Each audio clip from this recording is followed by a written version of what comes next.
नमस्कार आप सभी को। आज class 9th unit 2 data entry and keyboard skills के आगे क्वेश्चंस करेंगे। इसमें शॉर्ट क्वेश्चन आंसर्स दिए हुए हैं 50 वर्ड्स में, पर मैंने ये क्वेश्चन अच्छे से एक्सप्लेन किया है। आप अपने हिसाब से 5 नंबर के लिए तैयार कर लें। पहला क्वेश्चन है, discuss the various types of keys available on the keyboard. Keyboard पर उपलब्ध विभिन्न प्रकार की कीज पर चर्चा कीजिए। तो हमें पता है कंप्यूटर में डाटा को इनपुट देने के लिए हम कीबोर्ड का इस्तेमाल करते हैं, इसलिए कीबोर्ड को इनपुट डिवाइस कहा जाता है।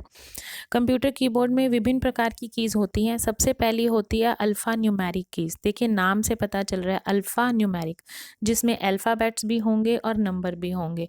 तो हमारे कीबोर्ड पे जो जितने भी अल्फ़ाबेट है ABCD है और जो नंबर है 0 से 9 तक, वो सभी इसमें आते हैं।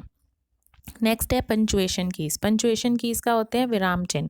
ठीक है, किसी भी तरह के जो चिन्ह हैं जिन्हें हम इस्तेमाल करते हैं भाषा के अंदर, जैसे कॉमा है, विराम है, सेमीकोलन है, ब्रैकेट्स हैं, दूसरे ब्रैकेट्स हैं, या गणितीय ऑपरेटर्स हैं, प्लस माइनस बराबर के साइन। ठीक है, नेक्स्ट है एरो कीज। एरो कीज होते हैं जब आपको कर्सर को किसी पोजीशन पे लेके जाना हो। इसके लिए हमारे पास 4 एरो कीज होते हैं, ऊपर, नीचे, दाएं और बाएं। नेक्स्ट हमारी मोस्ट इंपॉर्टेंट होती हैं फंक्शन कीज़। फंक्शन कीज़ को स्पेशल कीज़ कहा जाता है और इनका अलग अलग फंक्शंस होता है, ये मैंने इसमें मेंशन कर दिया है। F1 हेल्प, किसी भी तरह की हेल्प चाहिए हो तो हम F1 की अकेली दबाकर हम उससे काम ले सकते हैं। F2 किसी को नाम देना हो। F3 search. F4 closes the active window, जो एक विंडो ओपन हुई हुई है अगर हमें उसे बंद करना है तो हम F4 दबा के बंद कर सकते हैं। F5 रिफ्रेश के लिए होती है। F6 एड्रेस बार होता है। F7 मोस्ट इंपॉर्टेंट है, अब कई बार कॉम्पिटिटिव एग्जाम्स में पूछा गया है F7 के बारे में, तो ये स्पेल चेक और ग्रामर के लिए होती है।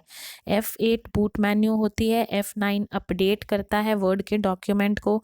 F10 एक्टिवेट मेन्यू बार को करता है। F11 एंटर एंड एग्जिट करता है। लास्ट F12 सेव एज का काम करती है।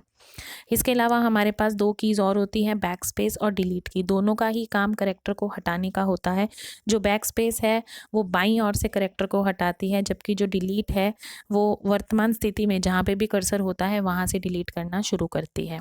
नेक्स्ट है हमारी कैप्स लॉक की। कैप्स लॉक की को हम टॉगल की भी कहते हैं। टॉगल की का मतलब होता है ऐसा बटन ऑन ऑफ करने वाला। तो जब ये ऑन होता है तो हमारी पूरी कीबोर्ड अपर केस लेटर्स में आ जाती है, मतलब बड़ी ABC में। तो अगर हमें बड़ी ABC प्रिंट करनी है तो हम कैप्स लॉक ऑन कर फिर उसे कर सकते हैं, और दोबारा से जब इसे दबाएंगे तो ये ऑफ स्टेज में आ जाएगी और फिर इससे छोटी ABC प्रिंट होगी। नेक्स्ट है एंटर की, जिसका एक और नाम होता है रिटर्न की। एंटर की किसी भी कमांड को एंटर करने के लिए इस्तेमाल की जाती है, या अगर हमें पैराग्राफ में अगली लाइन में जाना है तो हम एंटर की के द्वारा जाते हैं। नेक्स्ट है हमारी एस्केप की। एस्केप की का मतलब होता है बाहर आना। अगर हम विंडोज़ में बहुत सारी स्क्रीन्स में आ गए हैं और हमें वहाँ से बाहर आना है तो सिंपली जो कीबोर्ड की सबसे पहली लेफ्ट हैंड साइड से स्टार्ट होती है वो हमारी एस्केप की होती है। तो वो एस्केप की सब विंडो से बाहर आने के लिए किया जाता है। नेक्स्ट है कंट्रोल की। कंट्रोल की का मतलब होता है नियंत्रित करना। ये अलग से मतलब अकेले इस्तेमाल नहीं होती, ये किसी के साथ मिलकर ही इस्तेमाल होती है। शिफ्ट एंड ऑल्ट की, ये भी कर्सर के साथ एक से अधिक पोजीशंस पे जाने के काम आती है, और ये भी अकेले इस्तेमाल नहीं होती, किसी के साथ इस्तेमाल होती है। लास्ट है आपका न्यूमेरिक कीपैड, जो हमारी कीबोर्ड के राइट हैंड साइड में होता है। ठीक है, इसका इस्तेमाल हम तब करते हैं जब हमें संख्या वाली डाटा की एंट्री करनी हो, जब हमें मैथ्स का काम करना हो।